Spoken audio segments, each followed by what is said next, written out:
Sithole still with us. We're trying to break down the breaking news this morning that Mmusi Maimane has resigned from the DA as well as Parliament.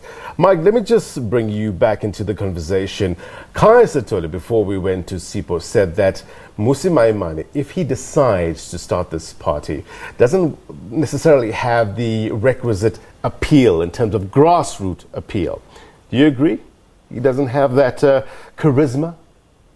You know what, there are parties and there are parties. You know, anybody can start a party in South Africa.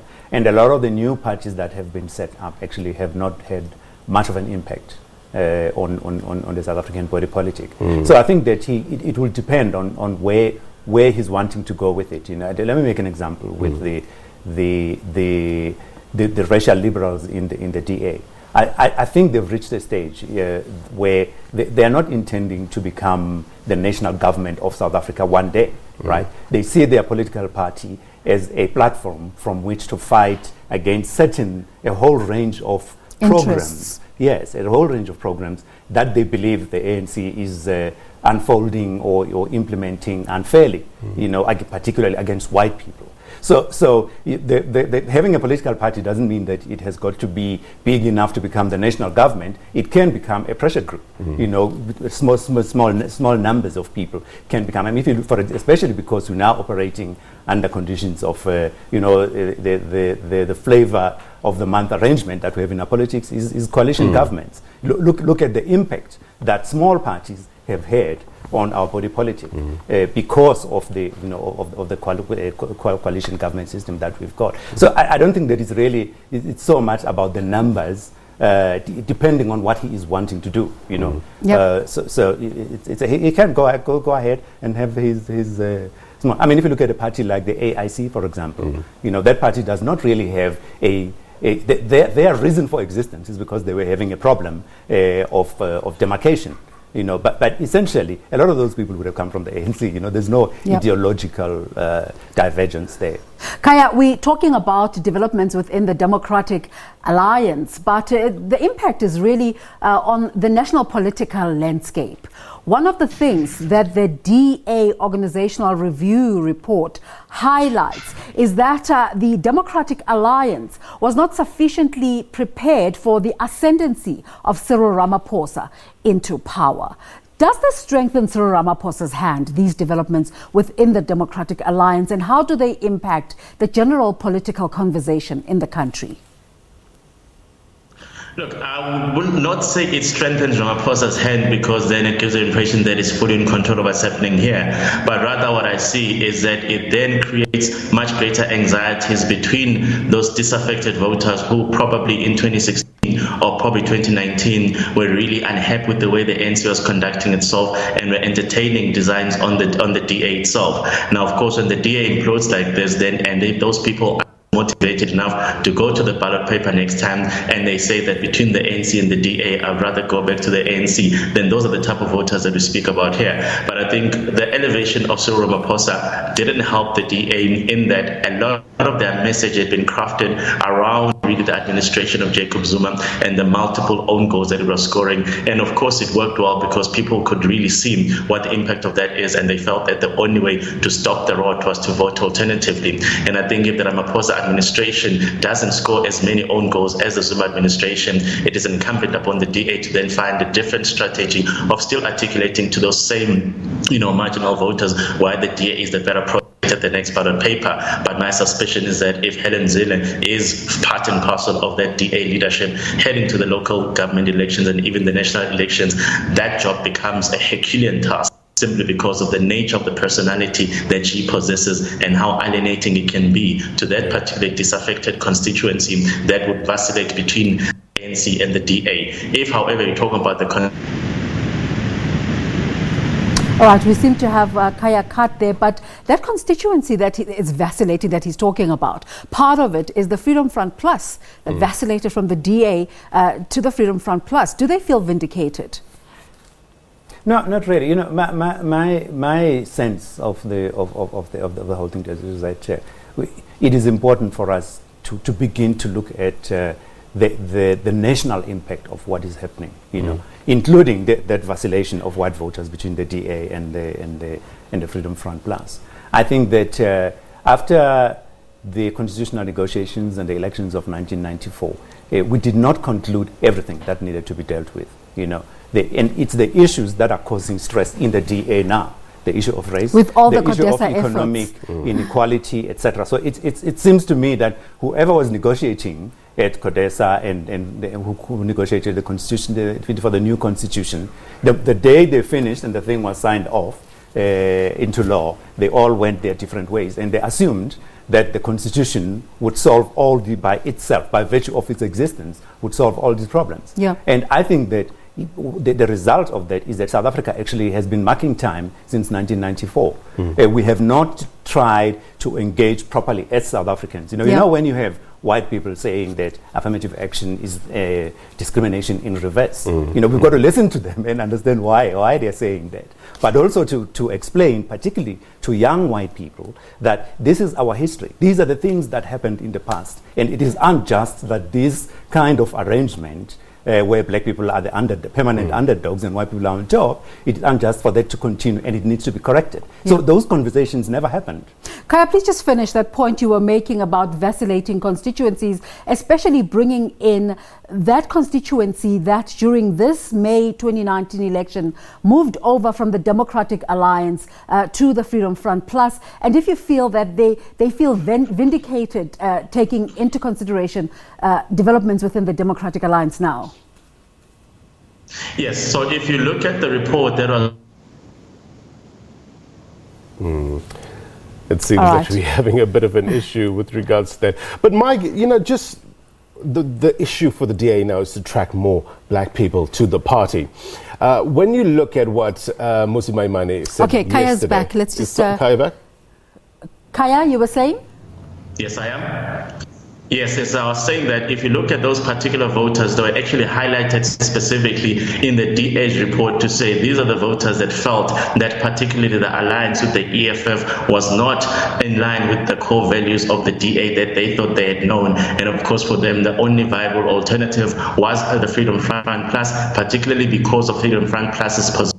Land question. So I think those voters are now going to be able to take another look at the DA and say, look, the only reason we deserted you in the 2019 elections in particular was because of that particular alliance. We feel now that you've redirected yourself and you're no longer going to be going down that same path. So therefore, we might be coming back. So that's the type of constituency that might return to the DA. Now, of course, we know that that constituency isn't large enough to actually elevate the DA into a position, or you might say they might be competing substantively with the African National Congress. So it'll be a small marginal gain. And the question that the DA has to ask itself is it worth it to simply say, let us re-embrace Helen Zille, get those small marginal gains, that particular constituency, and then the risk of alienating so many other people. And my suspicion is that it just doesn't seem to be the right gamble.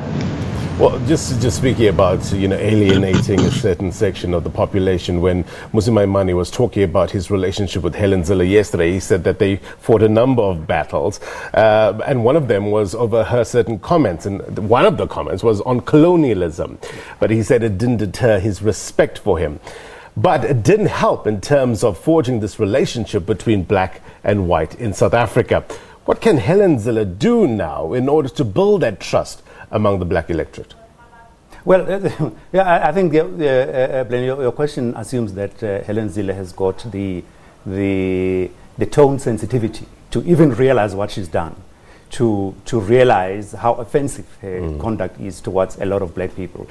So I'm not sure actually if she's even bothered by that. You need to look at how she talks about black people, how she talks about, she likes to say that she brought them in, them, who are they? She brought them in. People like Mmusi Maimane, Lindiwe Mazibuko and them, as though they don't have agency. They are her people. She tells them to do what they do. And once they are in the party, they must just sit quietly in a corner and wait for further instruction. So I think that, in fact, she's operating at a with a colonial mind, in fact, if I may say so.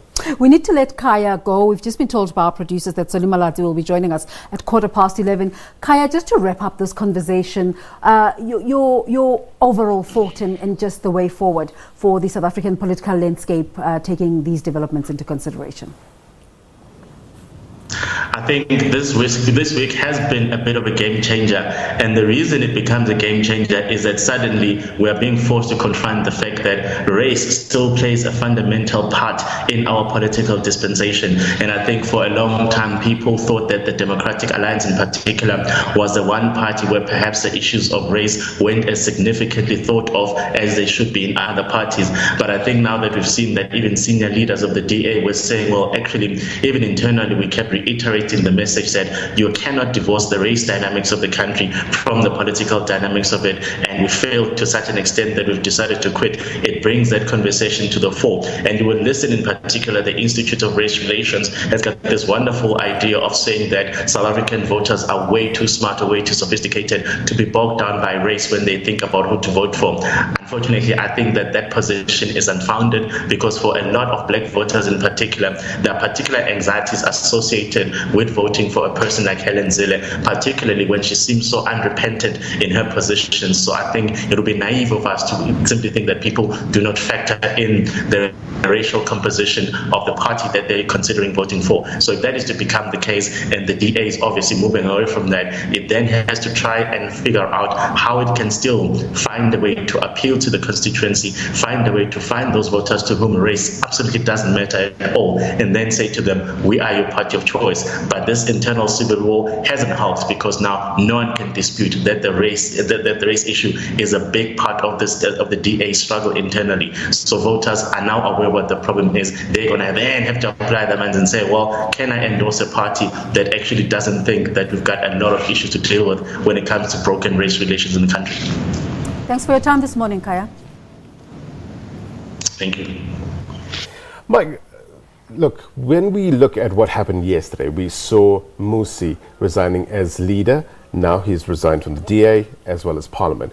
But you have the other important player in the Democratic Alliance, that's Athol Trollip. He has been a public representative for over a quarter of a century now, a vital part in the Democratic Alliance.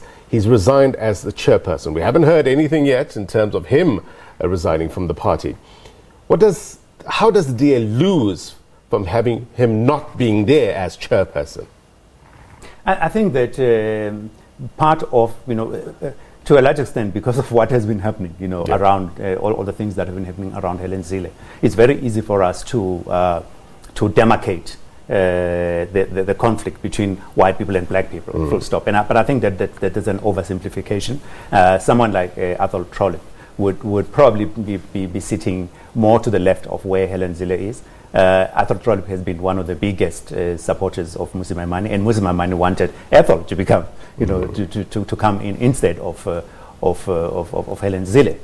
So I think that what is likely to happen is that if he leaves the party and he stops playing a part, a party, it would mean that people who, how shall one put it, who are white people who are more moderate in their definition of liberalism are going to lose ground. It would mean that the DA then veers completely in the direction that Helen Zille and them wanted to go.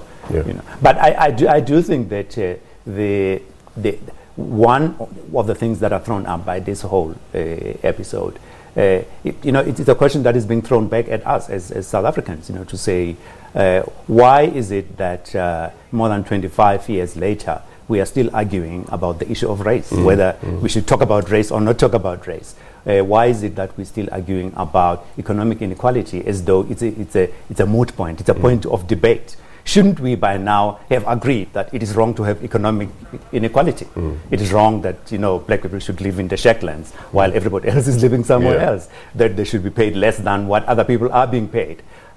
So I think that we need to probably begin to introspect. The things that we did very well in the 25 years was to host the Soccer World Cup and the Cricket World Cup, all the things that support the notion of a rainbow nation. But we have actually avoided dealing with the critical issues of where what we are now as a society and where we want it to go. And I think that the biggest treachery that is happening is that the adults of today who are running the economy, who are running the political parties, are quite happy to leave these things unresolved, so that future generations of South Africans, even young South Africans today, are going to be left with the mess, so that they will be fighting the same fights, arguing about the same things in 50 years' time from now that we are fighting, the things that our forebears fought about. And I think that it requires for us to begin to think differently, to say it implies there's no progress. Yes, it means that our nation needs a reset, to say, how do we relate as South Africans? How do we build? We like to talk about the Mike, social let me ask cohesion. you to just hold on to your thoughts there. We need to go to the headlines. It's the top of the hour.